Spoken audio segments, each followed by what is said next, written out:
imannya kurang. Ini sedikit saya simpulkan dahulu, nanti saya rinci Bu supaya dipahami bersama. Yang dimaksud seorang mukmin tiada disebut ia beriman. Yang dimaksud ialah ia tidak beriman kepada hari akhir. Itu yang dimaksud. Jadi seringkali kalau kita berbicara iman itu diantara dua hal, Pak Bu. Yu'minu billah wa yaumil akhir.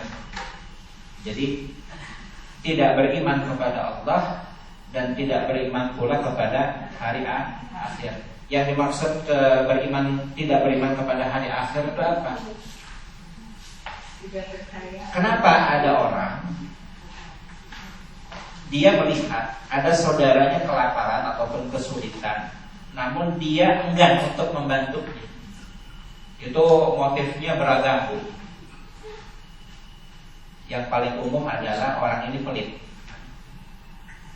Karena kalau dia membantu orang lain, maka hartanya akan berkurang. Nah, orang yang berpikir dengan dia membantu orang lain sehingga dia menganggap kalau membantu orang lain hartanya itu berkurang, artinya dia tidak percaya kepada akhirat. Kenapa tidak percaya kepada akhirat? Dia tidak percaya kepada apa yang Allah akan balaskan sebagai gantinya untuk dirinya kelak di akhirat. Bahwa janji Allah, ya, setiap kebaikan itu pahalanya akan dibalas berlipat ganda. Itu. Nah, termasuk dalam hal ini, ya, jangan ada di antara kita yang berpikir kalau kita mengeluarkan sebagian harta kemudian kita berikan kepada yang membutuhkan, itu harta kita berkurang. Jadi prinsip sedekah, prinsip infak, prinsip sedekah, prinsip zakat, prinsip wakaf itu seharusnya sudah termindset di benak kita, Pak Bu. Apapun yang kita keluarkan itu tidak akan mengurangi, tetapi bertambah. Makanya kata Nabi Shallallahu Alaihi Wasallam, "Ma naqasat sadaqatun min mal, bal yazdad, bal yazdad, bal yazdad." Kata Nabi, "Ma naqasat sadaqatun min malin," bahwa harta yang disedekahkan itu tidak akan berkurang. Bal yazdad, bal yazdad, bal yazdad. Namun justru akan tumbuh. Sampai 3 kali Nabi mengatakannya. Tumbuh, bertambah. Jadi ibarat seseorang kalau alam sadarnya dihipno, Bu. Jadi hadis Nabi ini itu harusnya dihipnokan ke dalam diri kita, terus diulang-ulang sampai betul-betul ya tersimpan di hati, diyakini dengan lisan, ya ditunjukkan dengan amal perbuatan bahwa benar sedekah apapun bentuk kebaikan itu, mau bentuknya infak, sedekah, zakat, wakaf dan yang lain sebagainya, itu tidak akan mengurangi harta kita. Bal yazdad. Jadi itu memang harus ditekankan dan diyakini oleh kita. Nah, makanya Pak Bu, orang yang sudah punya kegemaran, punya kebiasaan bersedekah, mereka itu bro-broan, Pak Bu. Karena memang sudah yakin dengan apa yang dijanjikan oleh Allah dan melalui lisan Rasulnya, terlebih lagi nanti di akhirat ataupun ketika ia masih hidup di dunia. Nah, itu satu hal yang perlu dipahami. Nah, hadis ini menjelaskan kepada kita tiada disebut seseorang itu beriman. Pengertiannya tadi 2, memang tidak beriman, artinya ia hanya mengaku beriman tapi sebetulnya ia tidak beriman, atau ia sebetulnya beriman tetapi imannya berkurang, ya, atau imannya kurang. alladzi yasba'u wajaruhu ja'i.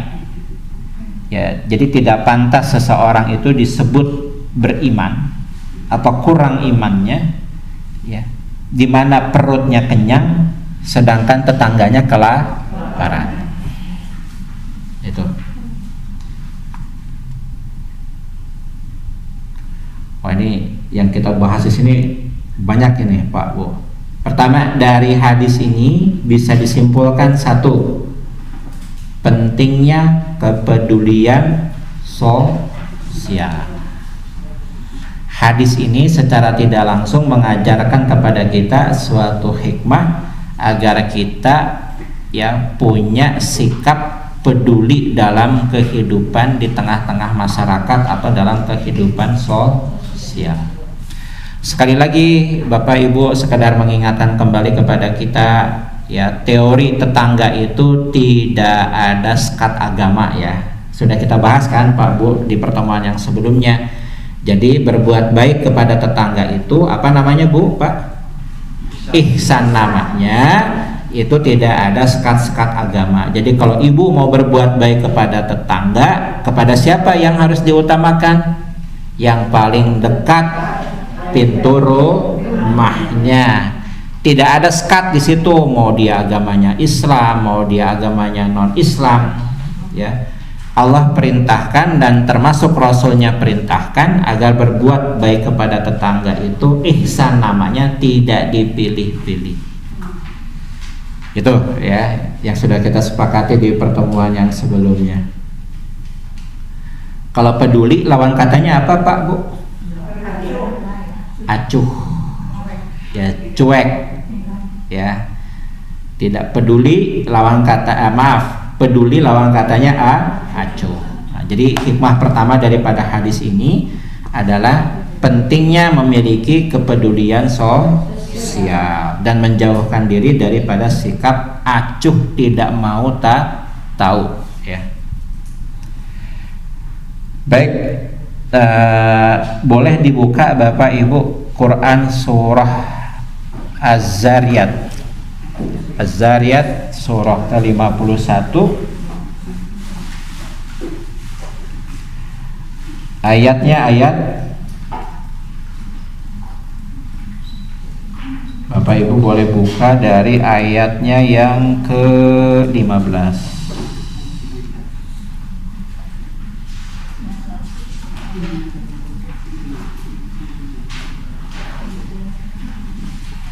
Ada Pak Bu? Ya, a'udzu billahi minasyaitonir rajim. Innal muttaqina fi jannati wa uyun. Sesungguhnya orang-orang yang bertakwa itu berada dalam taman-taman surga dan mata air. Lanjut ayat berikutnya. Ya. Akhidina ma atahu rabbuhum innahum kanu qabla dzalika muhsinin. Sambil menerima segala pemberian Rabb mereka, sesungguhnya mereka sebelum itu di dunia adalah orang-orang yang berbuat kebaikan. Lanjut lagi Pak Bu. Ayat 17, kanu qalilan minal lail ma yahjaun. Di dunia mereka sedikit sekali tidur di waktu malam. Lanjut lagi Bu. Wabil asharihum yastaghfirun. Dan di waktu sahur mereka memperbanyak istighfar. Nah, perhatikan Pak Bu ayat 19-nya, wa fi amwalihim haqqul lisaili wal mahrum. Nah, salah satu indikator ketakwaan seorang mukmin, nah ini diantaranya ini. Setelah tadi disebutkan indikator-indikatornya, ya, di sepertiga malam, ya, dia bangun, ya, di waktu sahur memperbanyak istighfar, perutnya senantiasa jauh dari rasa kenyang. Nah, ini di ayat ini ayat 19-nya, wa fi amwalihim haqqul lisaili wal mahrum. Ini sudah saya pernah jelaskan sebelumnya, hanya memperkuat saja Pak Bu. Dan pada harta-harta mereka ada hak untuk orang miskin yang meminta dan orang miskin yang tidak mendapat bagian. Nah, yang ingin saya jelaskan, kata sa'il dengan mahrum. Sa'il itu sama kedudukannya dengan mahrum, artinya bisa fakir bisa miskin. Kalau fakir artinya apa, Pak Bu? Sama sekali tidak punya sumber penghasilan. Kalau miskin lebih besar pasak daripada tiang. Dia punya penghasilan tapi penghasilannya tidak cukup, ya. Nah, as-sa'il ini, ya, as-sa'il ini itu bisa fakir, bisa miskin. Mahrum pun sama dalam ayat ini, bukan marhum, mahrum. Hati-hati jangan kebalik. Ya. Sama sa'il dengan mahrum ini, Bu, bisa fakir, bisa miskin. Hanya bedanya kalau sa'il dia tidak malu untuk meminta tolong. Karena dia fakir, karena dia miskin. Nah, kalau mahrum sama, dia fakir, dia miskin, tapi dia malu untuk minta tolong. Nah, yang kedua ini yang harus kita lebih selektif dan lebih meningkatkan kepedulian kepada mereka. Karena terkadang kita ini baru tahu orang ini butuh pertolongan karena dia minta. Tapi ada golongan sekelompok orang yang sebetulnya dia butuh ditolong, tapi dia tidak pernah memperlihatkan kalau dirinya butuh ditolong. Dan ibu jangan sampai begini, kalau ibu tahu nih orang ini butuh pertolongan, dirinya butuh ente, jangan gitu, Bu. Gak perlu bapak ibu bertanya seperti itu. Sudah dipahami memang saudara ibu atau siapa itu memang butuh pertolongan, sudah berikan saja langsung gitu ya. Jadi disinilah yang dimaksud di dalam hadis yang sedang kita bahas, ya. Hikmah pertama kaitannya dengan ayat ini adalah kita punya kepedulian. Sering ada yang bertanya begini, Pak Reza, kalau berbagi pertolongan itu yang paling utama dengan siapa? Ayo, kepada siapa dulu, Bu?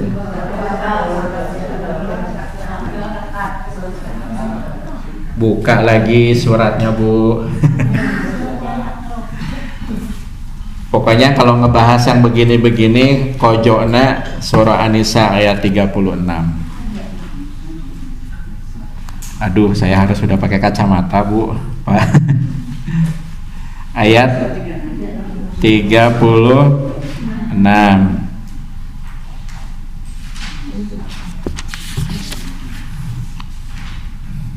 Ada, Pak, Bu? Perhatikan, a'udzubillahi minasyaitonirrajim, wa'budullaha wa la tusyriku bihi syai'a wa biwalidaini ihsana. Jadi berbuat baik ihsan itu kepada siapa dulu? Orang tua. Tuh, Bu, orang tua dulu, ya.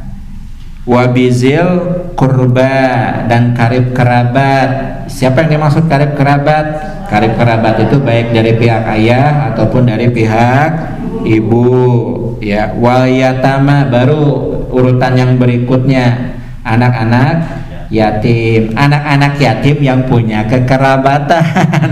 Jangan langsung keluar dulu, Bu. Anak yatim yang punya kekerabatan dengan kita, ya. Wa masakin, dan orang-orang miskin. Orang miskin yang mana? Yang punya kekerabatan dengan kita. Nah, baru keluar wal jarizil kurba, tetangga dekat.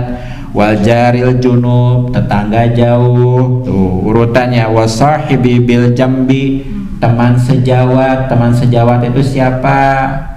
Teman sekantor, teman seprofesi, teman sebisnis, atau teman yang memang benar-benar punya kedekatan dengan bapak ataupun ibu secara emosional. Itu yang harus diutamakan kalau kita mau berbagi, gitu kan. Kalau teman ngaji gitu sejawat? Ya, termasuk ini. Iya, termasuk. kategorinya wasahibi bil jambi, teman sejawat itu. Wa banis sabil, nah baru keluar lingkarannya jadi membesar ini ya. Wa banis sabil itu siapa Bu?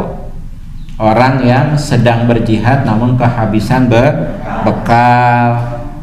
Banyak ini, bisa jadi musafir, bisa jadi ibu ketemu mahasiswa, dia kehabisan bekal, ada orang sedang menuntut ilmu kehabisan bekal, nah itu prioritas. Wa ma malakat aymanukum, ini seringkali diterjemah artinya hamba sahaya, ataupun mereka yang punya kualitas keimanan yang sama dengan dirimu. Innallaha la yuhibbu man kana mukhtalan fakhura. Nah ini prioritas-prioritas Bu kalau kita mau berbagi kebaikan ya dengan saudara sesama muslim. Itu yang harus diutamakan ya. Nah ayat ini mengajarkan kepada kita surah Al-Ma'arij ayat 19. Nah ini yang perlu hati-hati Bu, punten. Harta kita itu sudah terpenuhi nisabnya. Saya ulang, harta kita itu sudah terpenuhi nisab. Nisab itu apa Pak Bu? Batas minimal wajib dikeluarkannya zakat. Dalam hal ini zakat harta. Kita ambil perhiasan emas. Perhiasan emas itu nisabnya berapa Pak Bu? 85 gram emas. Itu ya. Tapi oleh bapak, oleh ibu, meskipun bapak ibu sudah tahu nisabnya ini sudah terpenuhi, tapi tidak dikeluarkan, apa hukumnya? Haram, apalagi dimakan. Maksudnya begini, misal 85 gram emas itu kalau dirupiahkan hari ini sekitar berapa Pak Bu? 160. Iya. Hampir 170 ya Pak. Ya kurang lebih begitulah 170. Ibu bapak punya uang yang nisabnya sama dengan nisab emas 170 juta. Berapa dikeluarkannya Pak Bu zakatnya? 2,5% berapa? 3,4 ya, hampir 4 juta lah, hampir 4 juta ya Pak Oke ya, hampir 4 juta, tapi nggak dikeluarkan. Terus kita gunakan uang itu untuk beli A, untuk beli B, itu sama halnya. Kalau belum dikeluarkan zakatnya, kita memakai barang haram.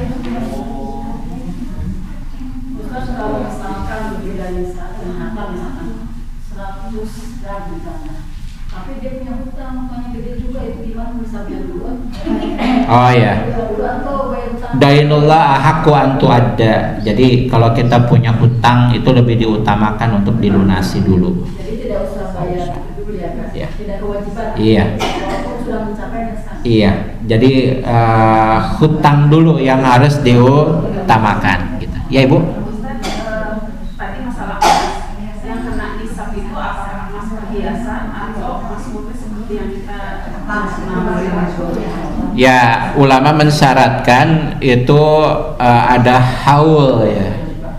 Artinya emas ini tidak digunakan sebagai perhiasan sehari-hari.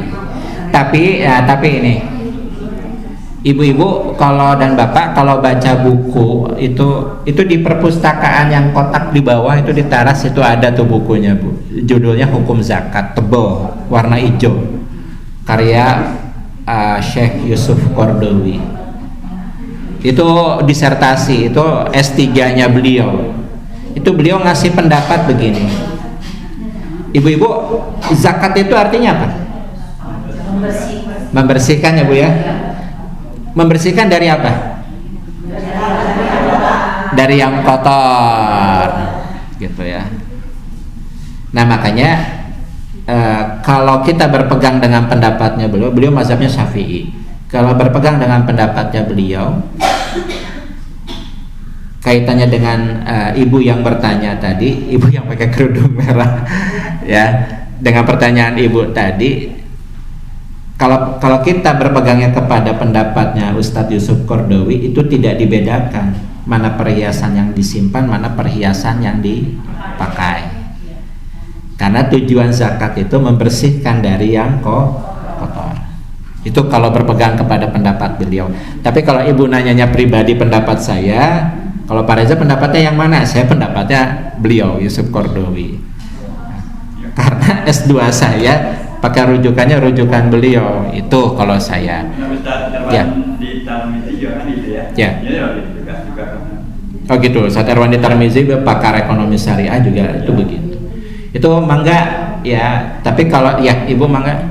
Misalnya masuk ke barang kita tuh udah satu senisab, kita akan mengeluarkan 2,5%. Itu berapa tiap tahun atau satu?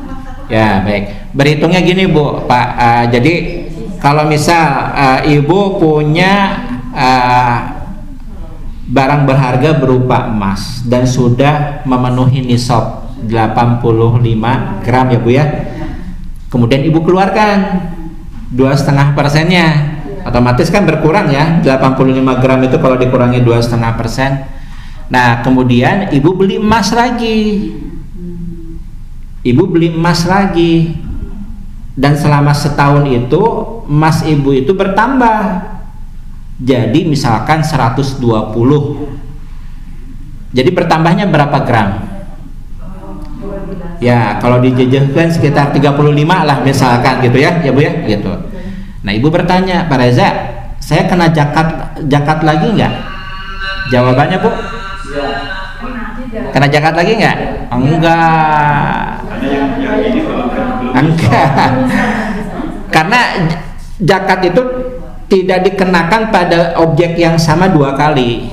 Itu hukumnya, kaidahnya.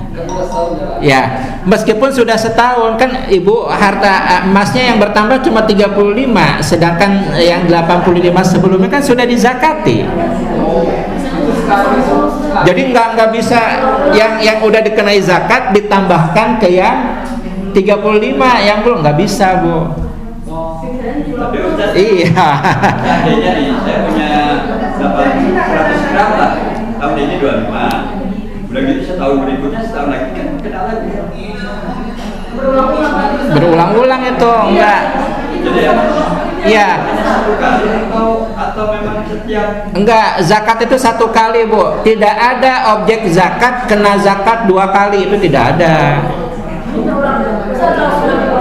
Makanya zakat itu hanya dikenakan pada pertumbuhan. Ibarat yang 85 yang pertama itu modal, dari situ nanti tumbuh lagi, yang tumbuh ini yang dikenakan. Itu begitu kaidah. Ya. Atau saya kayak Bu. Ya. Udah mengenai zakat ini kan ada pendapat, seandainya kita punya rumah atau tanah yang tidak dimanfaatkan gitu ya, kan itu dikenakan kan 5% misalkan dijamin aja. Kecuali kalau disewakan itu kan sewanya yang kena zakat. Kalau dibiarkan ya kan ada yang berpendapat kalau itu kena zakat 2,5%. Jadi kalau sampai 40 tahun memang lebih baik di tiap tahun itu tetap itu karena dia tidak ada jadi dimanfaatkan. Kalau pertanyaan dari Pak Subur itu, sebelum tanah ini dihidupkan, Ihyaul Ard namanya. Tanah ini tadinya tidak berfungsi, tapi punya nilai. Ada yang bertanya, Pak Reza, tanah ini dikenai zakat atau tidak?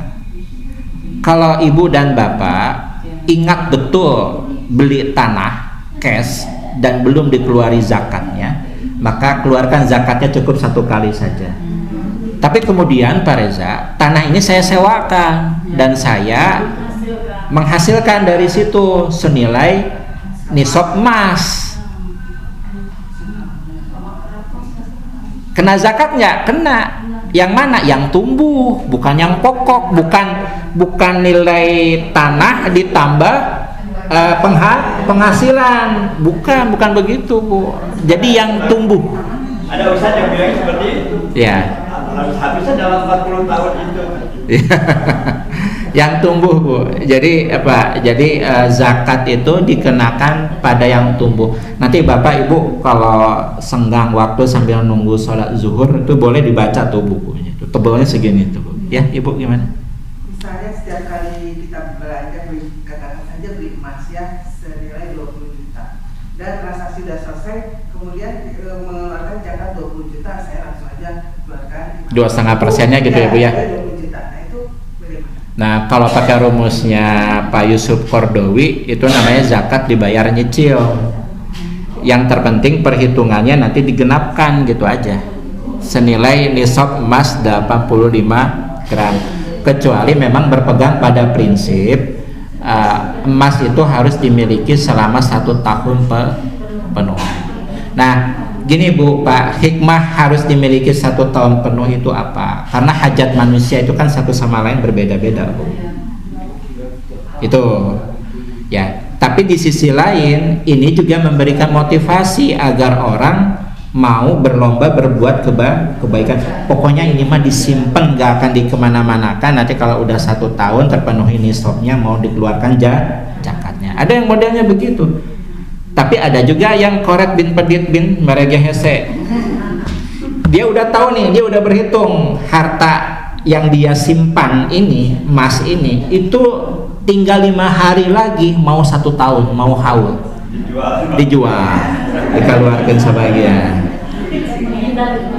Sok sama ibu sama bapak dibaca buku itu dibaca. Itu ada kasus-kasus seperti itu Bu. Kayak kurban kambing ya, ketika mau capai 40 sembelih 1 ya 39 kan. Nah itu sama seperti wanita yang mau habis masa iddahnya, kira-kira masa iddahnya ini tinggal 1 minggu lagi. Kok nggak dirujuk-rujuk ya saya sama suami saya gitu setelah talak yang pertama.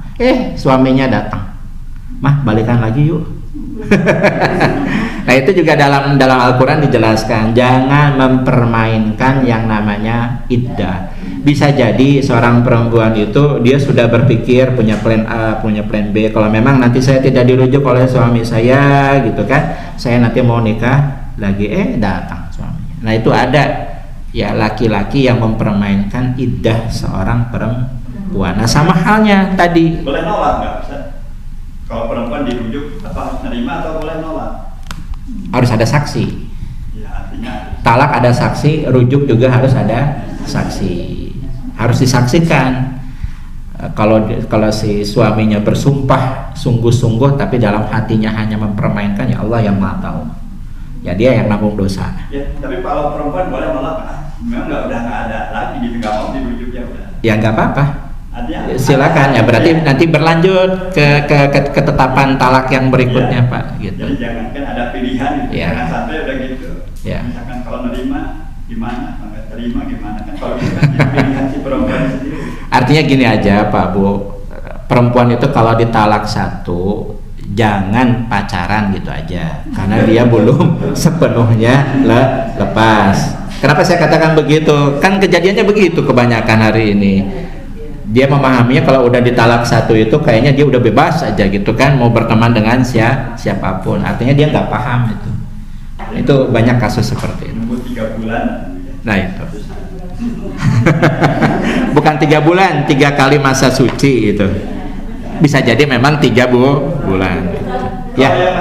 Kalau jangan berpulang, misalkan karena tidak mengetahui ya, tahun ini bayar zakat segitu itu masih ada, bayar lagi zakat itu nggak jadi masalah, kan nggak mubah gitu seperti itu. Membayar zakat berulang-ulang dengan emas jumlah sekian gitu hanya 1. Kalau pendapatnya Ibnu Atemiyah, kalau berulang-ulang yang pertama hukumnya wajib, yang kedua sunnah. Ya tetap Bu ada pahala. Coba saya tanya sama Bapak Ibu, mana yang lebih besar, pahala zakat atau pahala sodako? Sodako. Sodako masuknya Bu. Di pahala sodako. Cuma zakat mah wajib. Geningan gitu ya Pak Reza, atau sambil sodako katanya.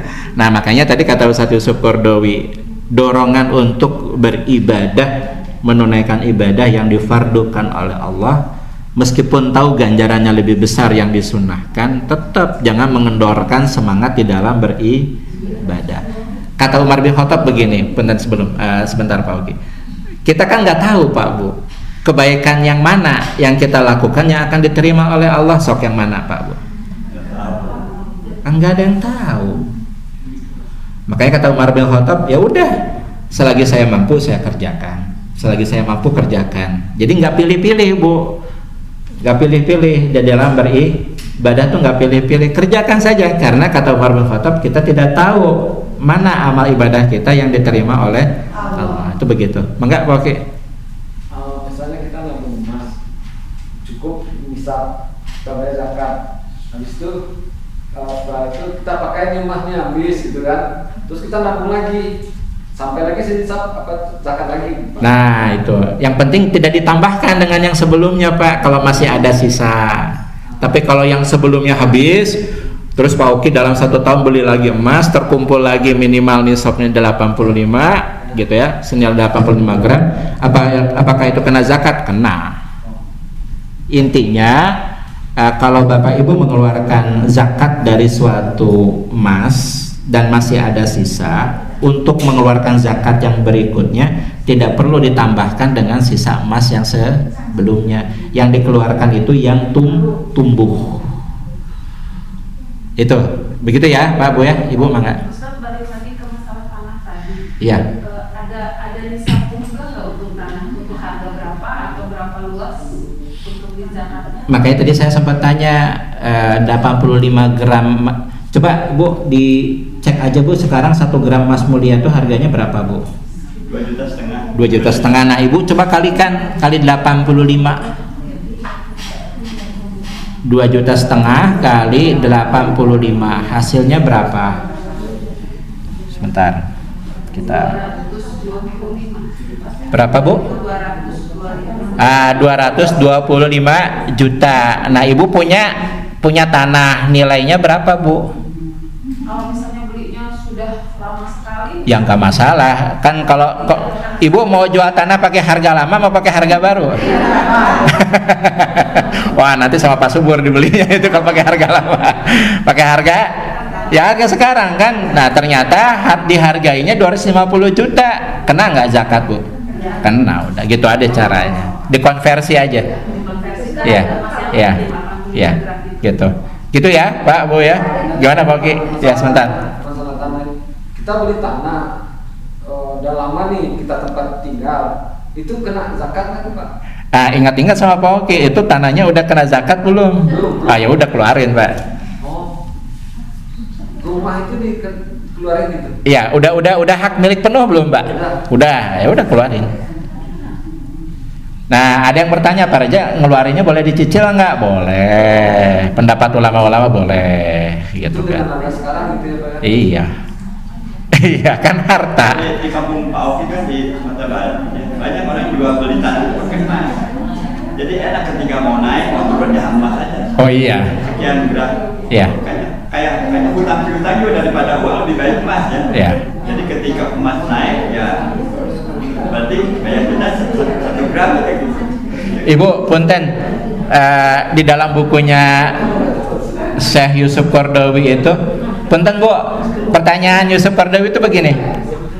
Ibu punya aset sebidang rumah, nilainya 2M dan belum dikeluarkan zakat fitrahnya.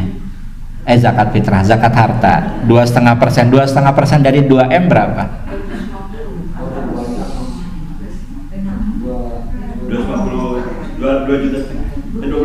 25 juta. Kalau dikeluarkan 25 juta besar kecil Bu?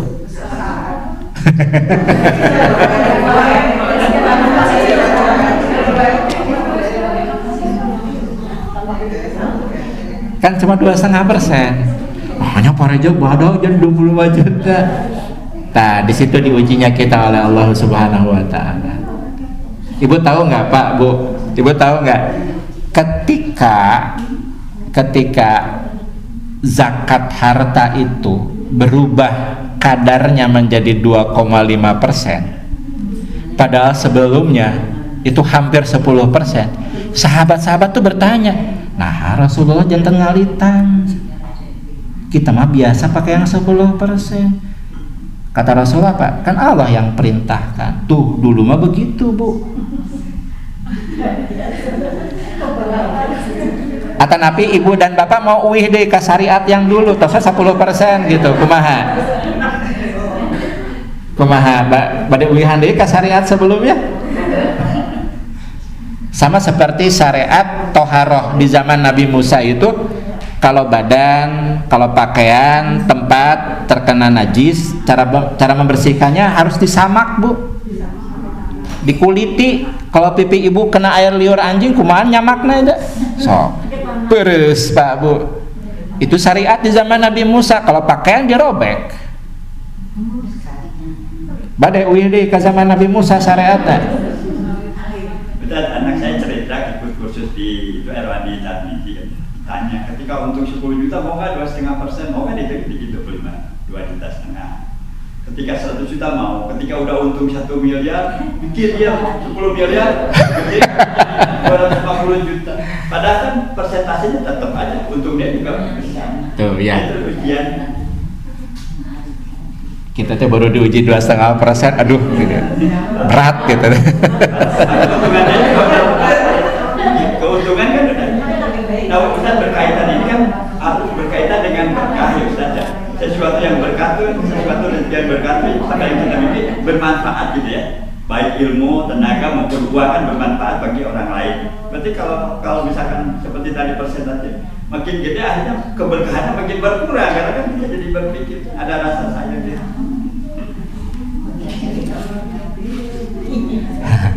Kalau saya sih takut aja, Bu, kalau hilang keberkahan itu. Ya, gitu, itu harus takut terhadap hilangnya keberkahan. Nilainya bertambah ya keberkahan. Ciri harta tidak berkah itu apa, Bu? Manusia itu selalu merasa takut kehilangan akannya. Nah, itu diantara. Kalau harta itu tidak berkah, Takut kehilangan tenaga. takut habis, takut ada yang nyuri, takut ada yang ngambil. Ya itu. Ada yang TV di mana-mana. Ya. Ya. Ya Ibu, mangga. Kalau hak zakat emas itu kalau sudah 85 Ya. apa disimpan dulu setahun baru dikeluarin atau saat itu kita udah dikeluarin? Yang masyhur itu milkut tam, artinya dimiliki penuh selama 1 tahun. Itu yang paling masyhur pendapat tuh. Tapi ulama kemudian berbeda pendapat. Pak Reza, saya itu selama 1 tahun kurang 5 hari, harta perhiasan emas saya itu 80 gram. Sampai setahun pun itu tetap 80 gram. Besoknya saya punya rezeki beli 5 gram jadi 85 gram. Boleh nggak? Karena saya bersemangat ingin mengeluarkan zakat. Nah, dalam pendapatnya Dr. Yusuf Kordowi, jawaban beliau begini, Bu. Mual tahili, pahala di sisi Allah Subhanahu wa ta'ala. Jadi kalau ibu niat mengeluarkan zakat tapi ternyata sama Allah dan malaikat jadi etang sodakoh, tetap ada pahala. Kalau ternyata sempurna 1 tahunnya dalam hitungan Allah dan malaikatnya, berarti ibu dapat pahala zakat. Tapi para aja saya mah pengen dua-duanya pahalana, ya sama kumaha Allah. Yang penting mah pahalanya tidak hilang. Itu intinya. Kalau saya dibaca di Basnas ya, kalau perhiasan itu harganya juga memang harus harga perhiasan karena kan tidak 99% karatnya, mungkin hanya 80. Jadi ada harga yang perhiasan. Misalnya kalau logam mulia jual 2,5 juta, harga perhiasan dihitungnya dari 2 juta. Jadi enggak dihitung. Ya. Mangga kalau yang seperti itu nanti bisa diperhitungkan gitu, Pak. Ya, gitu. Ya. Ibu, mangga, yuk Ibu ini.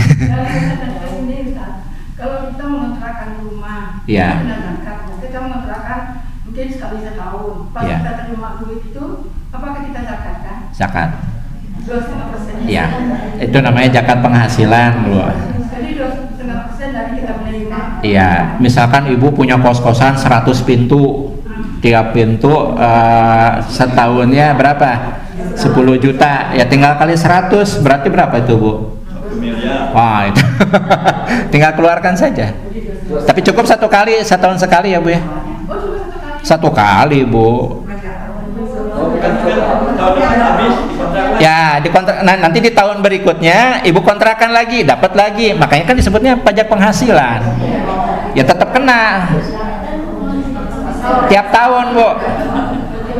Ya, tiap tahun Ibu bayar zakatnya tiap tahun karena dapat duitnya penghasilannya tiap tahun.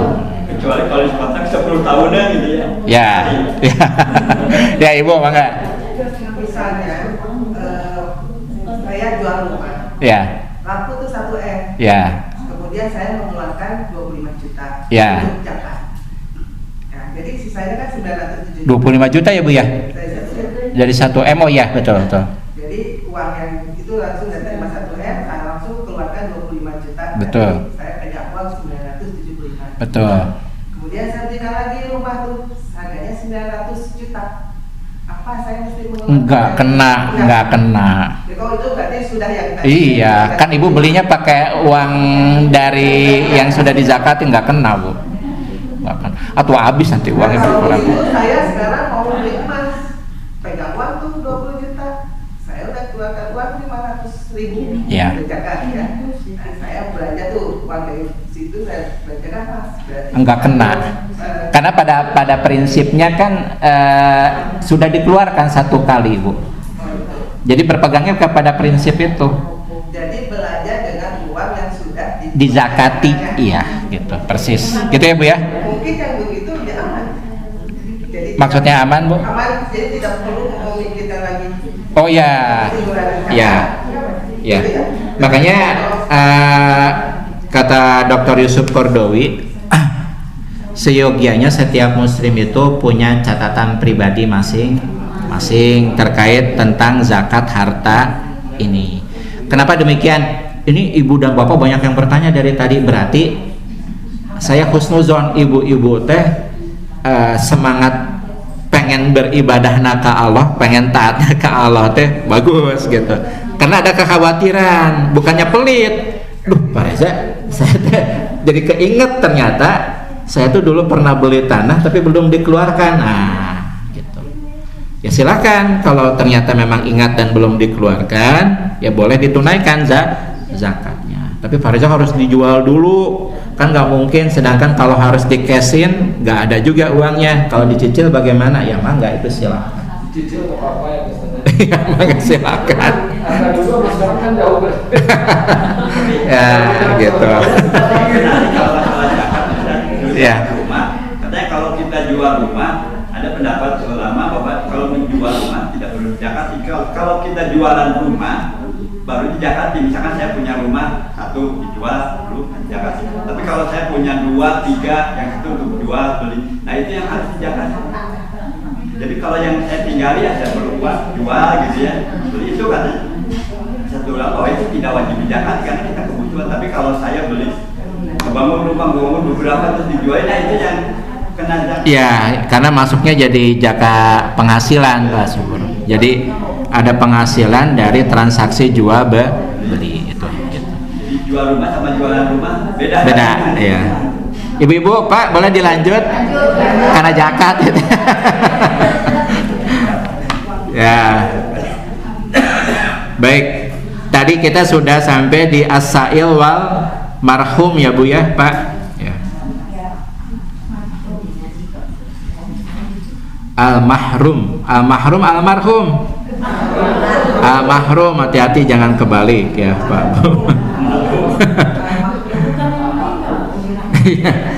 Kalau almarhum itu bukan yang meninggal, Bu, yang dapat rahmat dari Allah, itu maksudnya, bukan yang udah meninggal.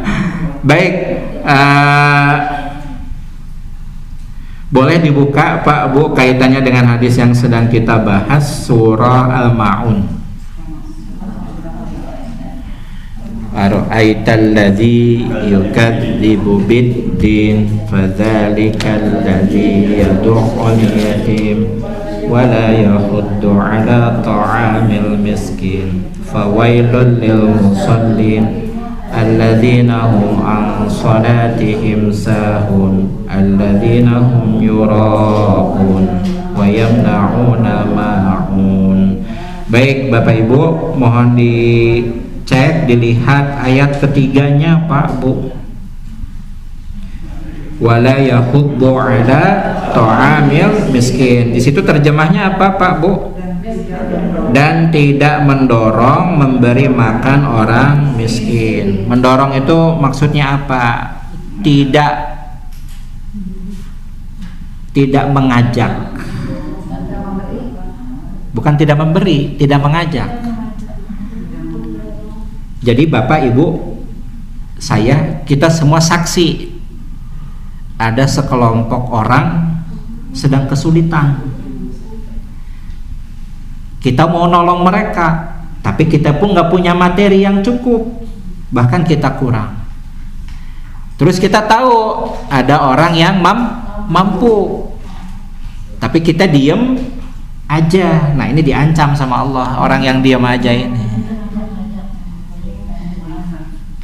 Datangi orang yang punya kemampuan itu, cek Manawi gitu, sanes Manawi 100 Manawi gitu. Nih kita menemukan ada sekelompok saudara-saudara kita yang muslim, mereka berkebutuhan, ya harus dibantu kehidupan ekonominya. Manawi cek biasa dibantos ya.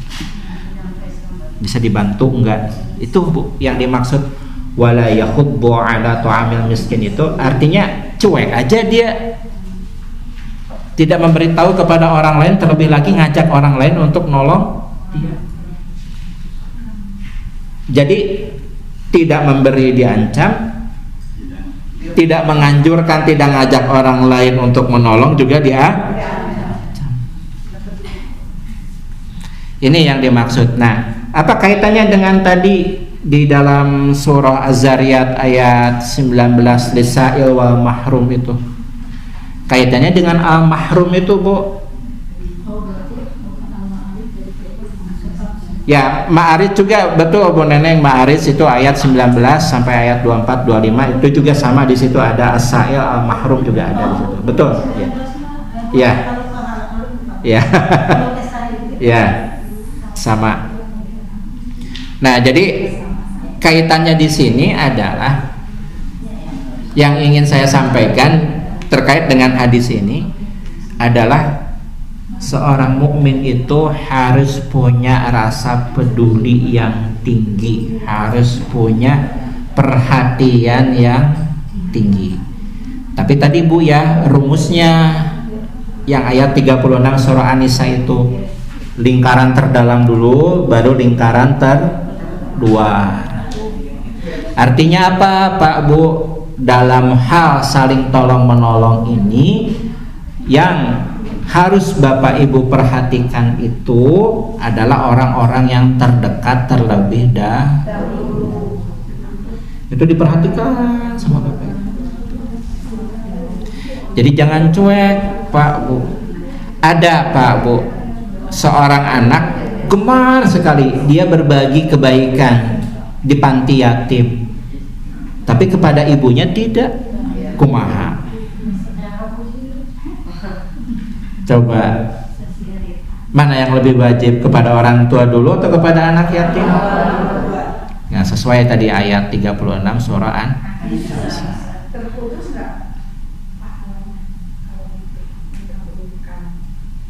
Itu namanya uququl walidain Bu, mencekik orang tua sampai mati tapi diam-diam.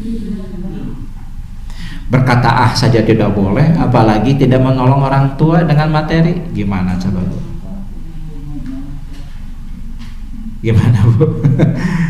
Kan sudah pernah kita bahas kan uququl walidain tuh di bab-bab yang sebelumnya tentang apa, tidak berbakti atau durhaka kepada kedua orang tua. Makanya dalam Al-Isra Bani Israel ayat 23 ya, wa qadara rabbuka alla ta'budu illa iyyahu wa bil walidaini ihsana imma yablughanna indaka kibara ahaduhuma aw kilahuma fala taqul lahumā uff. itu serendah-rendahnya perbuatan durhaka kepada orang tua itu berkata mafhum muwafaqahnya yang disepakati oleh ulama, kalau berkata saja tidak boleh, apalagi yang lebih daripada itu. Kaidahnya seperti itu, ya. Jadi ya bersyukur kalau kita berbakti kepada kedua orang tua, tapi punya keinginan kuat juga menolong yang lain. Makanya doakan diri kita juga, atau minta doanya kepada orang tua. Mah, doakan AA supaya diperbanyak hartanya, bukan hanya berbuat baik kepada keluarga, tapi kepada yang lain juga. Sama seperti halnya doa Rasulullah kan kepada sahabat itu. Dulu pernah kita bahas sahabat siapa namanya, Bu? Yang didoakan oleh Nabi semoga anaknya banyak, hartanya banyak. Anas bin Malik. Dulu pernah kita bahas kan, beliau punya anak 100 dari satu orang istri. Hartanya nggak habis-habis itu. Itu Anas. Kenapa? Karena didoakan oleh Nabi Sallallahu Alaihi Wasallam. Nah, kita juga doakan diri kita, ya Allah. Ya mungkin Bapak Ibu sudah tidak mungkin misalkan secara biologis punya lagi keturunan, ya minimal punya cucu banyak. Itu Pak, harta banyak. Jadi ketika kita meninggalkan dunia, meninggalkan harta banyak untuk diwariskan kepada anak itu anak cucu. Nah, itu begitu. Lagian juga kalau kita minta sama Allah nggak akan habis kan, Bu? Allah mah Bu banyak kan, ya udah minta aja sama Allah itu ya. Baik Bapak Ibu semua, nah ini dari surah Al-Maun, tepatnya ayat yang ketiga, kaitannya tadi ya dengan surah Az-Zariyat ayat yang ke-19, kaitannya dengan Al-Mahrum, kaitannya dengan orang yang sebetulnya tidak mampu tapi dia malu untuk minta pertolongan. Jadi kitanya yang harus lebih perhatian, Pak Bu. Kitanya yang harus lebih perhatian. Contoh yang suka sapu-sapu di jalan raya itu, Pak Bu. Selama ini kalau saya pribadi belum pernah menemukan mereka itu minta-minta. Tapi kan kita juga tahu penghasilan mereka itu berapa sih. Dengan penghasilan segitu cukup nggak untuk kebutuhan dirinya saja? Kalau dia punya keluarga cukup nggak dengan penghasilan seperti itu? Tapi kita lihat, kita jadi saksi, mereka nggak pernah minta-minta. Nah kitanya yang harus peduli sama mereka. Makanya saya sering kali tuh kalau hari Jumat perhatikan di depan Pusdai itu, mobil ke pinggir dulu, motor ke pinggir dulu, ngasih bingkisan, selipkan uang 50.000 kasih. Itu Pak ya, lagi butuh ya, nggak perlu nanya gitu Pak, nggak perlu, udah kasih aja, nggak perlu Pak. Kitanya aja yang harusnya nggak ngerti. Jadi adab memberi itu begitu, diantaranya yang bagus. Sama seperti halnya ibu kedatangan tamu terus nanya, "Cek, mau minum apa?" Nggak perlu tanya begitu, tamu mah wajib disuguhi. Ibu ada apanya di rumah bikin.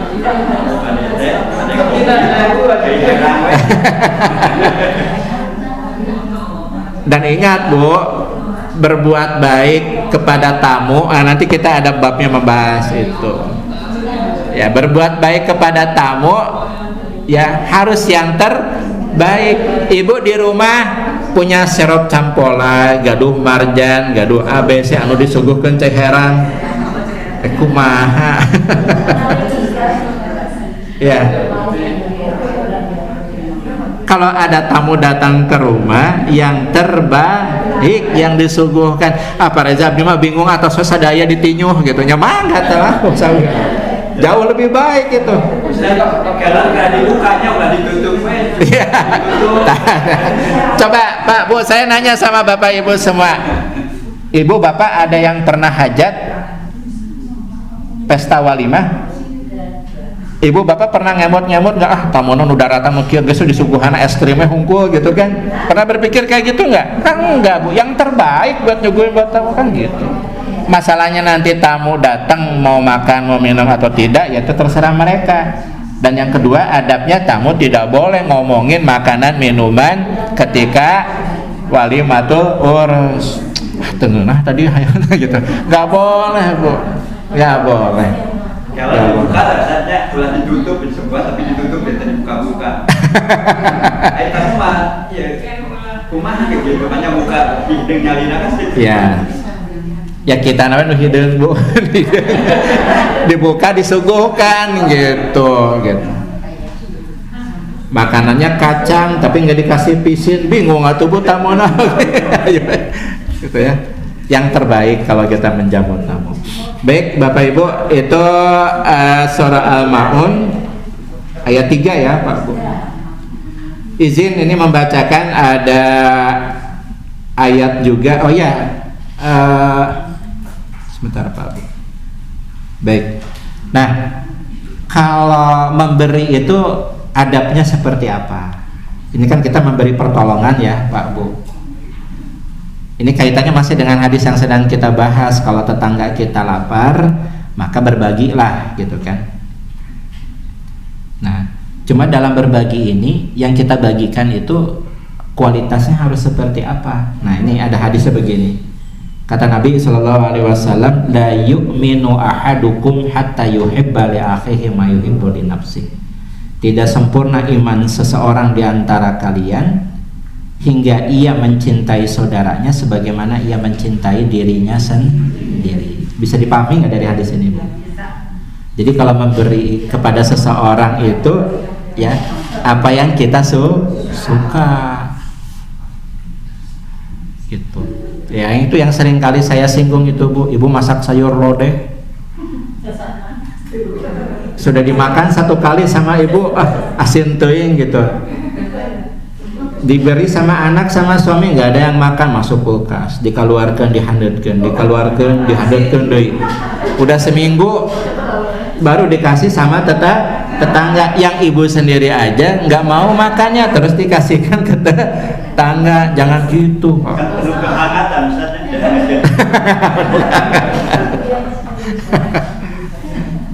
Ya yang terbaik Pak Bu, yang terbaik. Coba punten Pak Bu, Bapak Ibu di rumah di lemari bajunya masih ada nggak pakaian yang paling Bapak Ibu cinta, suka banget tapi udah nggak cukup? Tapi udah nggak cukup, Bu. Pakaian ibu lah misalkan. Tapi Pak Reza nanti aja buat anak-anak, putra ibu laki-laki semua. Nanti buat mantu.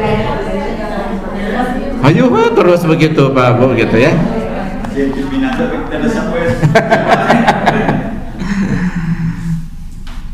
Dan ibu berharap ya ibu badannya kayak dulu lagi waktu SMP. Oh jangan Bu. Udah Bu ya berikan saja. Semoga nanti diganti dengan yang lebih baik gitu ya. Itu kaitannya dengan hadis yang sedang kita bahas. Kemudian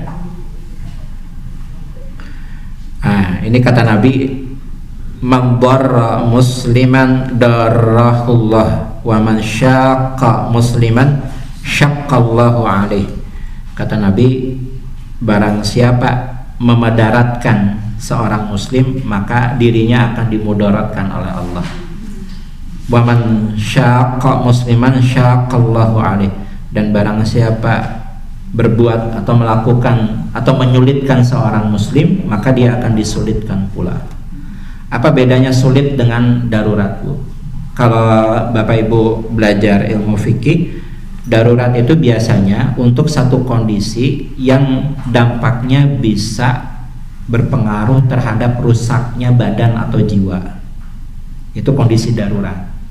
Kronis. Ya. Jadi yang dimaksud darurat itu begitu, Bu, suatu kondisi baik jiwa ataupun badan. Ya.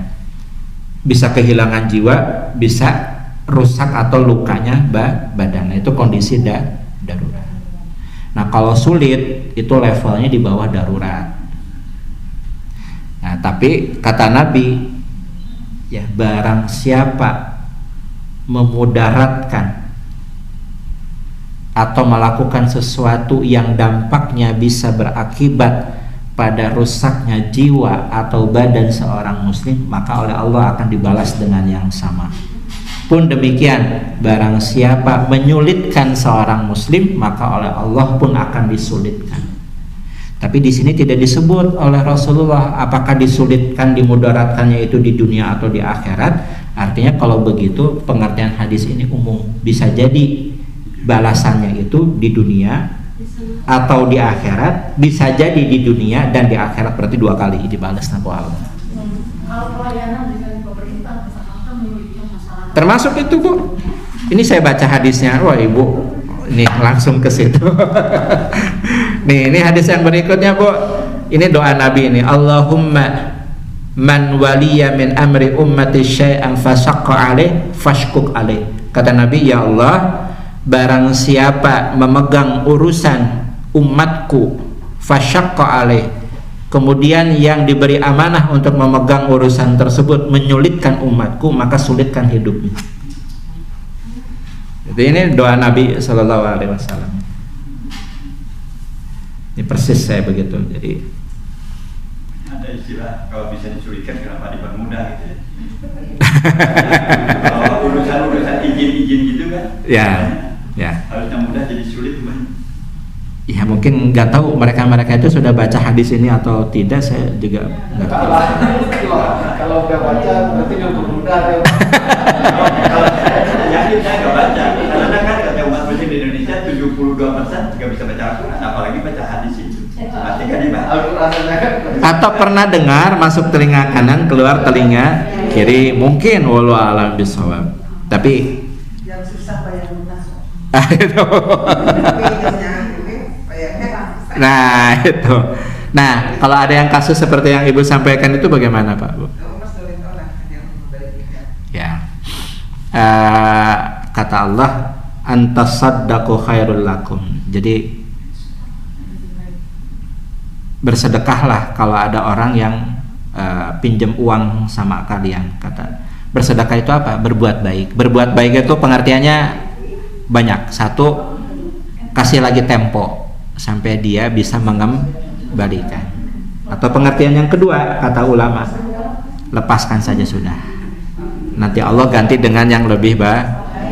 Nah, tapi kembali kepada kita. Tapi Pak Reza, dulu kalau nggak salah saya masih ingat tuh ada ibu siapa yang nanya seperti apa yang sedang saya jelaskan.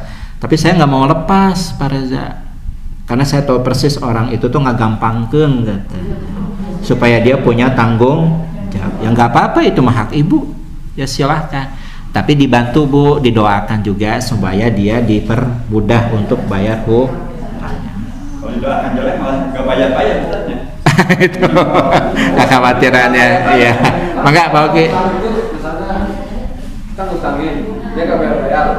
Kita di diri kita sendiri udah kita relakan nih, tapi nggak kita sampaikan. Harus disampaikan. Yang namanya hutang itu masuknya kan hukum perdata. Yang namanya hukum perdata mah ya harus tercatat Pak, minimal dilisankan. Maksudnya begini, jangan sampai nanti orang yang berhutang sama Pak Oki itu kayak diganggayongan, ayo dia mikirin utangnya, ternyata sama Pak Okinya mah udah dianggap lunas gitu kan. Enggak disampaikan, datangnya aja, Pak udah hutangnya udah saya anggap selesai aja, udah gitu Pak.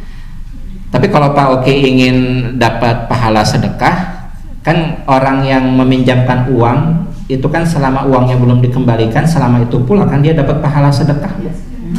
Wah gitu ya Pak Reza, ya udah gak akan saya ini dulu supaya saya dapat pahala sedekah. Pak Oki menganggap lunas dapat sedekah, tidak juga dapat sedekah. Tapi kalau boleh pilih, kalau ternyata Pak Oki rezekinya masih ada, ya udah lepas aja Pak, tetap dapat pahala sedekah. Kita wajib ngaji dulu Ustaz kan? Iya, wajib mengingatkan. Makanya kan setiap ada sahabat meninggal kan Nabi minta kesaksian dulu. Ini yang mau kita sholatkan masih punya hutang nggak kan? Nah, artinya itu Pak Oki. Jadi harus disampaikan. Jadi kalau bahasa Sundanya upami jasa manawi, upami cumbingan numawi gitu. Manawi aja numawi. Ya. Baik, nah izin Pak Bu, ini bukan hadis, bukan ayat Al-Quran. Kata ulama begini, al jaza'u mumassilan lil amali min jinsihi fil khair wasyarr.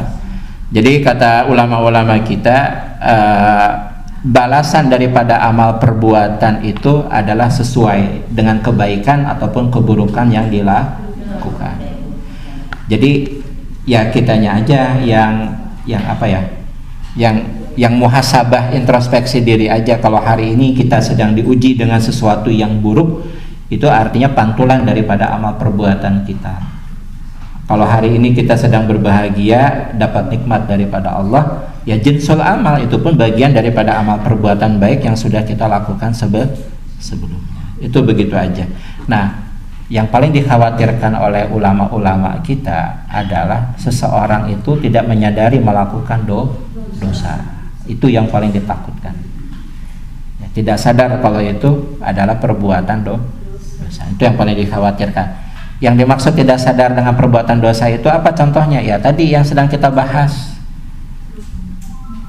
Pada sebagian hartanya ada hak mereka tapi tidak dikeluarkan. Nah, itu diantara. Baik Bapak Ibu semua, itu halaman 101 dari hadis tentang tadi ya, laisal mu'min alladzi yashba'u wa jaruhu ja'i.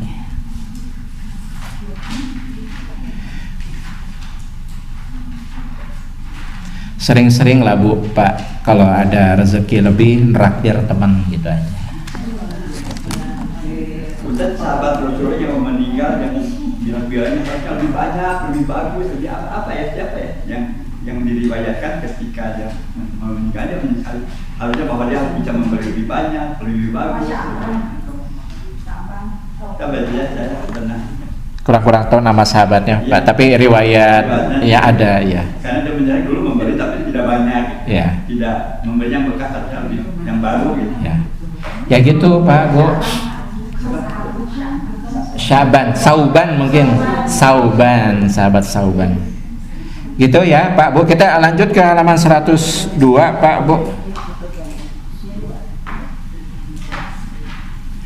Ini babnya tentang memperbanyak kuah untuk dibagi di antara para tetangga. Jadi kalau masak perbanyak kuah. Tapi Pak Reza dan saya masaknya nggak ada kuahnya. Ibu masak rendang daging, daging namanya cuma beberapa kerut gitu ya. Ya yang diperbanyak berarti bumbunya gitu aja, bagikan bumbunya gitu kan misalkan. Ya. Baik, kita bahas ini Pak Bu, dari Abu Dzar, ia berkata, kekasihku Rasulullah Shallallahu Alaihi Wasallam mewasiatkan kepadaku 3 perkara. Isma' wa ati', dengarkanlah dan taatilah, walau abadan mujjada'al atraf, walaupun ya apa yang harus kamu dengar, apa yang harus kamu taati itu datangnya dari seorang budak. Mujjadda al-atraf itu budak, kulitnya hitam, rambutnya kribo. Pernah Bapak Ibu ketemu sama yang seperti itu? Ini sampai sebegininya Rasulullah, karena seringkali. Jadi kalau Bapak Ibu membayangkan Bilal bin Rabah, muazzinnya Nabi, ya seperti itu fisiknya. Makanya kalau Bapak Ibu pernah lihat di Google, di YouTube, itu Bilal itu seringkali divisualisasi, digambarkan kulitnya hitam, rambutnya kribo. Memang seperti itu. Itu. Ada Bapak Ibu punya cucu atau kenalan, tetangga, saudara, atau yang suaminya begitu, kulitnya hitam, rambutnya kribo. Nah, dalam satu riwayat juga dijelaskan, katanya Luqman Al-Hakim tuh begitu. Luqman yang dimaksud dalam surah Luqman tuh begitu. Bahkan Luqman itu jauh lebih buruk Bu. Giginya besar-besar, terus renggang. Ada Ibu yang giginya renggang? Ya tempat saya serenggang, ompong. Ini mah bukan ompong Bu, renggang. Makanya harus pakai behel supaya rapat tuh. Kalau ompong pakai behelnya mau rapat-rapat, memang udah nggak ada, udah tanggal giginya. Nah, Luqman itu digambarkan begitu, kulitnya hitam, rambutnya kribo, giginya jarang-jarang, bukan karena ompong. Terus kakinya belah-belah, apa ya? Kalau orang Sunda bilang teh, gitu. Sukunya banyak perpecahan, nah itu ya. Baik, kita lanjut Bu. Wa iza sana'ta maraqatan fa'aksir ma'aha. Kata Nabi, jika engkau masak, perbanyaklah kuahnya. Sumangzur ahla baitin min jiratika fa'asibhum minha bima'ruf. Jika engkau memasak, perbanyaklah kuahnya, kemudian lihatlah tetanggamu yang memiliki hubungan kekerabatan denganmu, yang memiliki kedekatan, yang paling dekat pintunya. Lalu berikanlah kuah itu kepada mereka dengan cara yang baik. Tadi yang kita bahas bersama, kalau memberi, berilah dengan cara yang baik. Jangan begini Bu, cek punten di bumi teh mangkok teh seep, cenah abdi bade dibantu deui mangkok. Aduh cek teh aya mangkok di bumi, nya tos teh jantan dicanak deui si itunya teh Bu. Wah, jangan begitu. Ada yang begitu Bu? Atau orang yang ibu beri itu ngembaliin piring atau mangkok ke ibu teh kosong. Terus awias beri, isukan mah kiri ya. Kosong wae cenah ngasih teh. Enggak berbalas.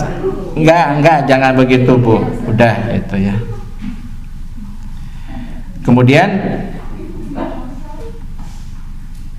mana nih? Wasalli as-salata liwaqtiha, dan salatlah pada waktunya. Wa in wajadtal imama qad shalla faqad ahrazta salataka wa illa fahiya nafilah. Nah, ini yang tentang salat ini berbicara tentang hukum masbuk Bu.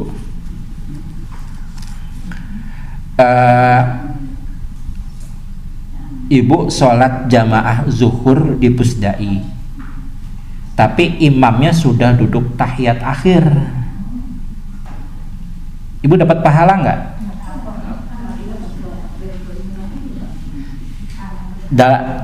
Ibu niatnya makmum, tapi kondisi imam sudah duduk tahiyat akhir, dapat pahala nggak?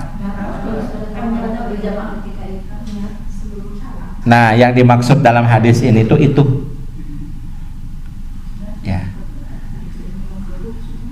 Kedudukan hukum sholatnya tidak sama seperti hukum sholat berjamaah, tapi ia tetap dapat pahala sholat berjamaah. Kenapa? Karena dalam hadis ini dikatakan wa illa fahiya nafilah. Karena yang demikian itu dia langsung duduk tahiyat mengikuti gerakan imam karena imamnya sudah tahiyat akhir, itu menyamai apa yang dilakukan oleh sahabat Nabi. Artinya apa? Itu sunnah, itu dicontohkan. Kemudian kita mengikuti contoh tersebut. Artinya apa? Tetap dapat pahala. Itu yang pertama dari hadis ini. Terus yang kedua, ibu masbuk 2 rakaat sholat zuhur, imam sudah duduk tahiyat atau tasyahud awal. Nanti aja ngikutin gerakannya kalau imamnya berdiri. Justru sebaliknya hadis ini tidak dapat pahala. Jadi jangan ditungguin, langsung duduk. Itu para jamaah nyindir sanes abdi iman nabi ibu. Kan kita lagi bahas hadis nabi, ini mah hadis nabi itu gitu.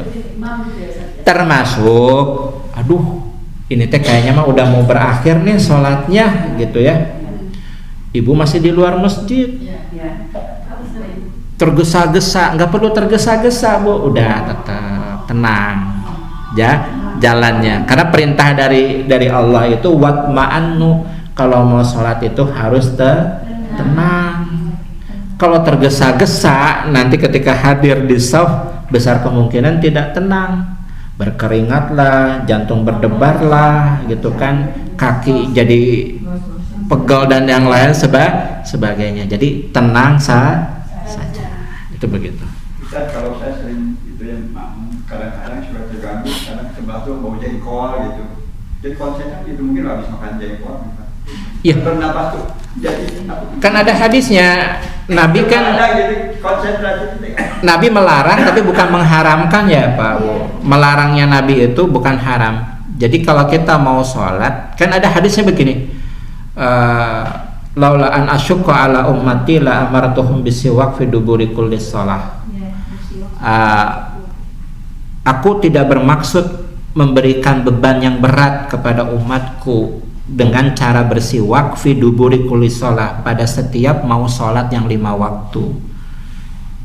Maksud hadis ini apa? Maksudnya Nabi itu kalau mau sholat yang 5 waktu selalu membersihkan gigi dengan cara siwak. Tapi itu tidak disunahkan oleh Nabi, khawatir umatnya keberatan. Tapi hadis itu jadi perhatian. Kita kalau mau sholat mulut harus bersih, itu maksudnya. Masa mau sholat 5 menit sebelumnya ibu makan semur jengkol? Ya meskipun ibu bukan imam, tapi ketika baca amin amin, ibu sebelum sholat minum Sprite, minum Coca-Cola, minum Fanta. Oh, nah dihindari yang begitu-begitu Bu, makan kremes pas lagi sholat ya, di sini gitu ya. Nah diusahakan ya jauhkan, hindarkan dari hal-hal yang seperti itu. Karena kalau kemakan kan batal sholatnya. Boleh nggak sholat sambil makan Bu? Tidak boleh. Tidak boleh ya. Kan saya lihat ke seorang ustaz gitu, pas mau sholatnya dia bersiwak, bawa siwak gitu, begini dimasukin ke saku gitu. Iya. Itu gimana sudah? Nggak apa-apa. Kan bekas begini dimasukin pakai lagi. Tangan tuh najis sih, wadah di rumah Bu. Nggak apa-apa Bu. Bahkan Nabi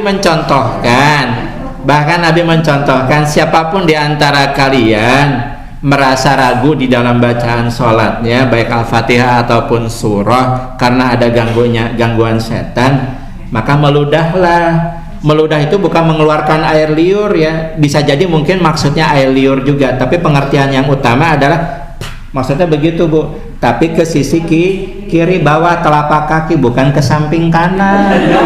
Samping kiri enggak, itu enggak dicontohkan, itu begitu. Itu kan diantara bentuk gangguan setan itu Bu, itu tiba-tiba si mulutnya jadi keluh aja Bu, jadi pelok, mau ngucapin bacaan-bacaan teh. Nah itu si Hanzab, jin Hanzab tuh gitu kerjaannya Bu, dibuatnya kita tuh jadi pelok, jadi susah ngucapin itu. Nah oleh Nabi dicontohkan caranya begitu, gitu aja Bu, ke bawah ya Bu ya. Lagi tilawah gitu kan? Iya, termasuk begitu. Atau perbanyak kalau ketika tilawah Al-Quran, perbanyak mengucap a'udzubillahi minasyaitonir rajim. Itu begitu diantara contohnya Pak Bu. Dan ingat Pak Bu, kalau kita sedang menghadap kiblat, meludah itu jangan menghadap kiblat. Itu sunnah contoh dari Nabi Sallallahu Alaihi Wasallam. Baik, masih kaitannya Pak Bu ini dengan sholat di awal waktu, kaitannya dengan hadis yang sedang kita bahas. Bapak Ibu boleh buka surah. Sebelum saya lanjut Bu, sebentar. Suratnya surat An-Nisa tapi ayatnya sebentar. Bu, yang menentukan waktu-waktu sholat itu siapa?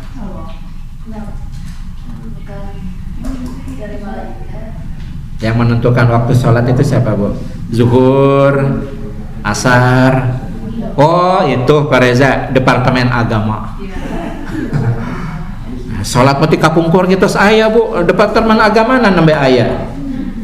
Coba Kementerian Agama siapa Bu?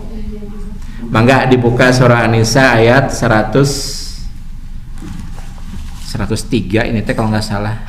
Ya 103 Bu. An-Nisa ayat 103.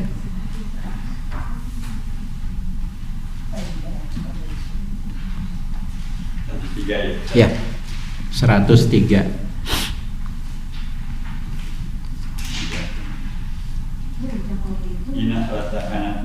Inna sholata kanat alal mu'minina kitabam mauquta. Sesungguhnya sholat yang 5 waktu itu kanat alal mu'minina kitaban mauquta, bagi orang-orang yang beriman waktunya sudah ditetapkan. Jadi bagi orang yang beriman waktu sholat itu sudah ditetapkan oleh siapa? Allah. Jadi yang menetapkan adalah Allah.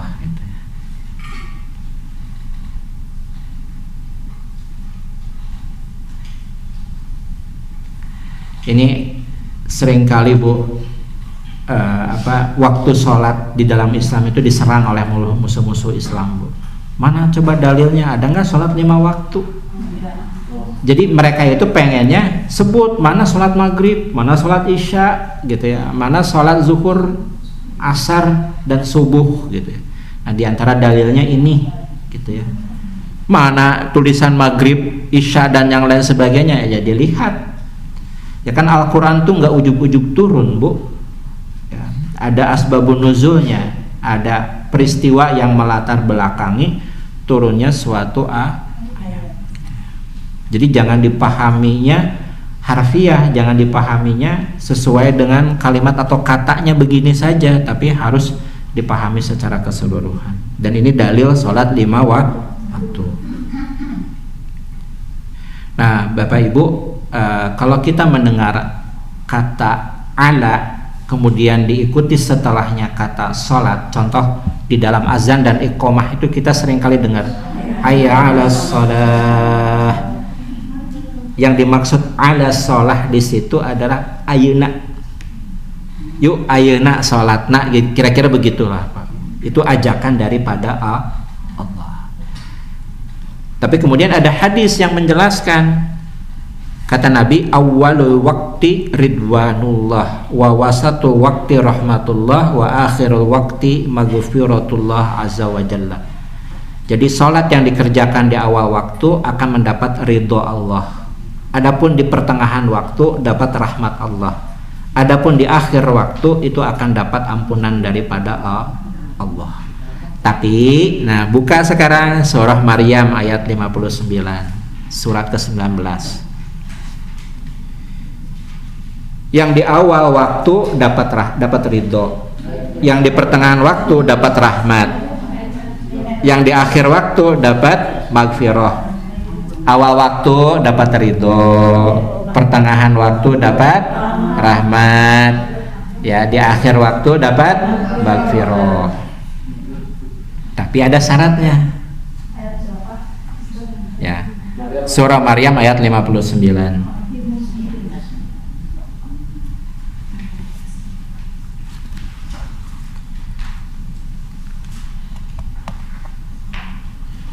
Ada Pak Bu?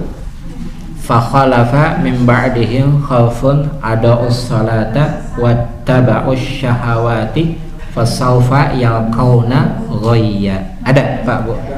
Ada ya?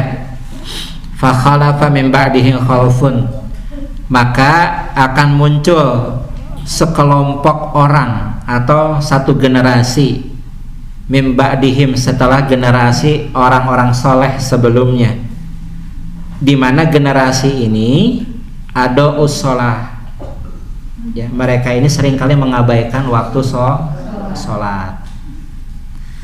Wattaba'u syahawat, sebab mereka seringkali mengabaikan waktu sholat, maka mereka itu seringkali mengikuti hawa nafsunya. Fasawfa yalqauna ghayya, maka orang-orang yang suka mengabaikan sholat maka nafsunya lebih besar dan mereka cenderung akan tersesat hidupnya. Ini kata Allah Subhanahu wa taala. Nah, yang ingin saya garis bawahi di sini kata ada'us shalah, mengabaikan. Bukan meninggalkan sholat, tapi mengabaikan. Terlebih lagi dosanya besar kalau meninggalkan sholat. Nah, apa yang dimaksud mengabaikan sholat? Contoh Bu, ada 2 kasus di zaman Nabi dan ini seringkali terulang. Nabi seringkali takhir sholat isya. Sahabat tuh seringkali takhir sholat isya, mengakhirkan pelaksanaan waktu sholat isya. Bahkan dikerjakannya sampai sepertiga malam yang terakhir. Sepertiga malam pertama itu kurang lebih sekitar pukul 9:30 sampai pukul 10. Itu. Jadi sahabat tuh banyak Bu yang mengakhirkan waktu sholat, tapi alasannya yang harus diperhatikan sehingga tidak termasuk orang yang mengabaikan sholat. Mereka tidur dan sudah menjadi kebiasaan mereka, dan ini kebiasaannya Umar bin Khattab. Maksudnya apa? Mereka bangun untuk mendirikan sholat tahajud atau qiyamul lail, dan memulainya sholat tahajud itu dari sepertiga malam yang pertama sampai menjelang subuh. Maksudnya apa Pak Bu? Kita bisa bayangkan berapa lama para sahabat kalau sholat malam. Dari pukul 10 malam sampai menjelang subuh. Nah, sholat isyanya itu ditakhir. Maksudnya ditakhir itu bagaimana? Sebelum sholat tahajud, ketika bangun di pukul 10, mereka sholat isya, baru setelah itu dilanjut qiyamul lail. Bukan sholat isya dan jelang subuh, bukan. Dan itu kebiasaan sahabat, sebagian sahabat termasuk diantaranya Umar bin Khattab. Kalau Abu Bakar tidak mampu. Kalau Abu Bakar selalu isyanya di awal waktu, bangun sepertiga malam terakhir. Kenapa Bu? Ya. Nah itu tidak termasuk ke dalam golongan sahirul layal, begadang menghabiskan waktu dengan hal-hal yang tidak bermanfaat. Artinya apa? Tidak termasuk yang diancam oleh Allah di dalam ayat ini. Itu sholat isya. Kedua, sholat maghrib. Sholat zuhur. Nabi seringkali menahan Bilal kalau masuk waktu zuhur. Kenapa? Karena panas. Bilal nanti aja azannya. Tunggu perintahku, kalau matahari udah agak turun nanti engkau adzan, kita sholat berjamaah. Jadi ada alasannya. Pak Reza nanti sholat zuhur. Alasannya apa Bu? Yuk lagi rame drakor. Ini lagi rame A, ini lagi rame B, C, dan yang lain sebagainya. Artinya kalau melihat dua kasus ini, Nabi pun memberikan toleransi kepada para sahabat untuk menunda beberapa waktu sholat dengan syarat mereka tidak mengabaikan waktu sholat. Artinya apa? Alasannya ya syar'i, dicontohkan oleh Nabi Shallallahu Alaihi Wasallam. Contoh lain apa? Kalau dari rumah seperjalanan jalan menuju ke tempat sholat masjid itu angin kencang, bahkan boleh gugur kewajiban sholat berjamaah. Atau jalannya banjir, atau di tengah jalan khawatir ada hewan buas. Daya memang nggak ada hewan buas, siun begal Pak Reza gitu kan. Apalagi kalau subuh, apalagi kalau malam.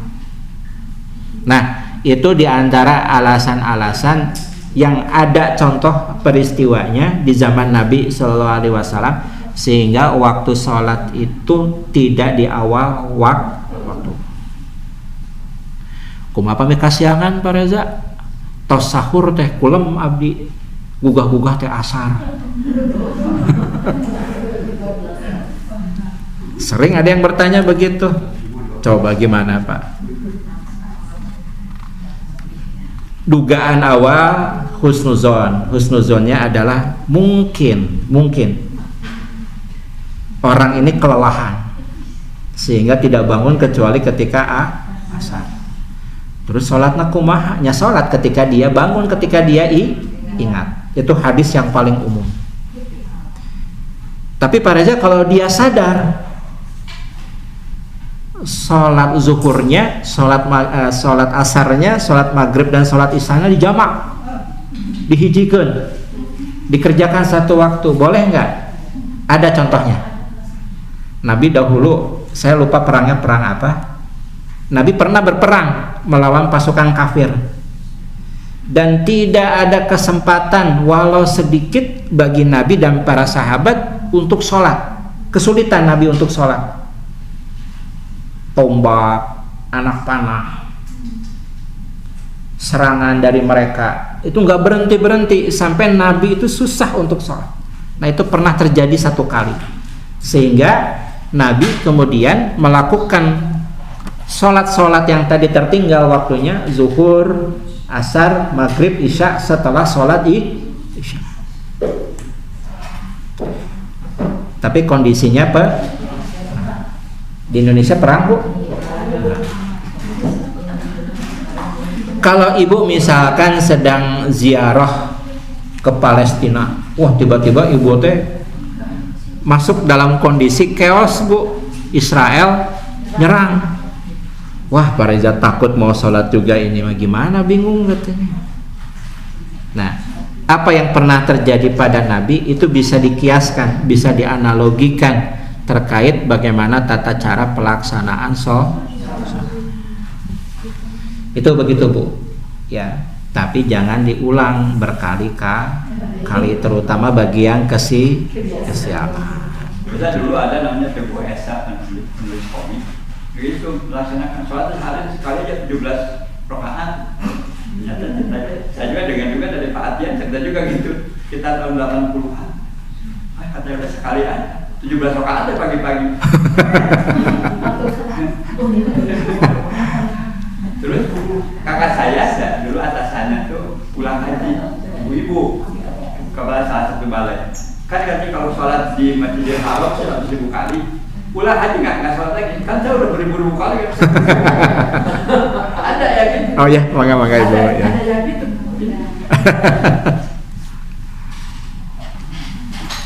Ya, gimana orang yang sholatnya seperti itu, Pak, Bu? Ya. Bukan orang bodoh, Ya. orang berpendidikan secara umum berpendidikan, tapi memahami itunya.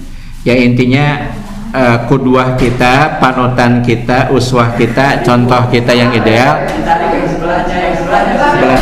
Ke dalam.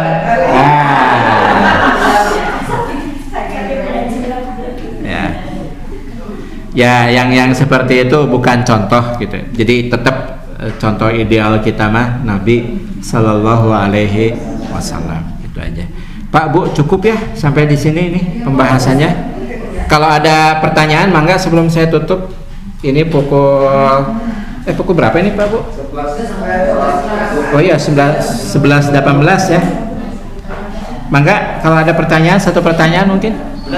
Ya. Kalau saya sholat makmum gitu ya, ternyata ada orang makmum ketika udah imam selesai, dia tahu mundur di belakang saja, dia mau imam ke kita kan seharusnya ya, misalkan udah sama-sama punya imam yang satu ya. Jadi kadang-kadang yang di depan saya, yang di depan jadi bingung, ngapain dia jadi makmum ke saya lagi? Itu yang sering terjadi. Jadi kalau ibu misalkan ada 2 kelompok masbuk. Kelompok pertama dia masbuk tertinggal 1 rakaat. Kelompok kedua dia masbuk tertinggal 2 rakaat. Imam selesai. Nah, masbuk yang pertama berarti dia masih punya sisa kan 1 rakaat lagi.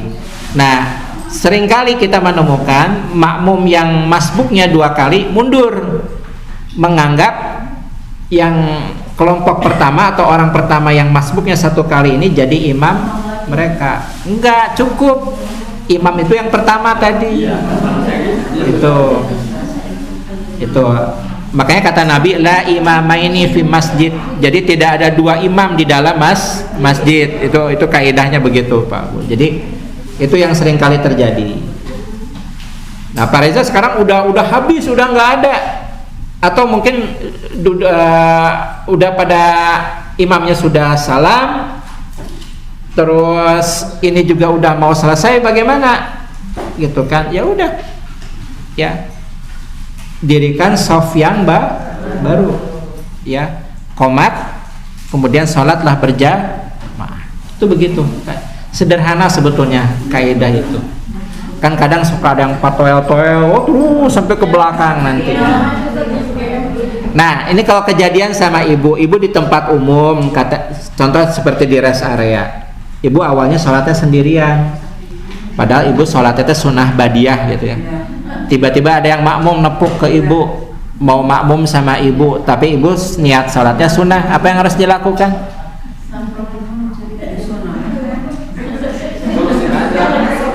Jawaban Pak Oki betul. Udah aja lanjut. Ibu nggak perlu komen, saya mah kersunah gitu. Nggak perlu. Iya. Oh, udah nggak apa-apa. Tenang aja Bu, dia dapat pahala sesuai dengan niatnya, ibu dapat pahala sesuai dengan niatnya, udah gitu. Tapi di area itu yang dekat ke Cirende bagus gitu, jadi ada tulisannya sunat yang rawatib gitu. Jadi orang lihat di situ nggak mungkin orang lagi saja. Oh, dipisah tempatnya Pak. Ada, jadi ada Oh ya, tulisannya. bagus, diantisipasi seperti itu. Bapak Ibu, demikian yang bisa kita kaji bersama. Oh ya, mangga Pak. Ya. Kalau kita punya tetangga tuh dia Nasrani, setiap lebaran kan dia ngasih makanan apa ke kita. Kita kalau apa diam aja, dia kalau dengan Natalan atau apa apa ya. Diterima aja Pak Oki. Kalau bapaknya ragu, Kita nggak ngasih nggak apa-apa kan. oh nggak apa-apa. Terus ini Pak, kalau kita berbuat Maksudnya nggak ngasih makanan, iya, tapi transfer. dia Natal apa-apa. Nggak apa-apa Pak, nggak apa-apa. Jadi berbalas dalam kebaikan itu tidak harus dengan yang sama. Mungkin Pak Oki sering senyum juga bagi tetangga Bapak udah bahagia disenyumin sama Pak Oki tiap hari juga alhamdulillah. Karena kadang orang memberi itu tujuannya bukan untuk dibalas dengan yang sama ya Bu ya. Mungkin biar tetangga kita yang tadinya diem aja, mungkin dengan kita memberi jadi senyum gitu kan, jadi gaul mungkin. Nggak apa-apa Kalau Pak. berbuat baik, kita berbuat baik aja dengan dia Nggak apa-apa. Itu aja Bapak Ibu semua, kita akhiri dengan membaca alhamdulillahirabbil alamin, istighfar, astagfirullah. Diakhiri dengan doa kafaratul majlis, subhanaka Allahumma wa bihamdika asyhadu an la ilaha illa anta. Amin ya Allah ya rabbal alamin. Billahi taufiq wa hidayah. Assalamualaikum warahmatullahi wabarakatuh.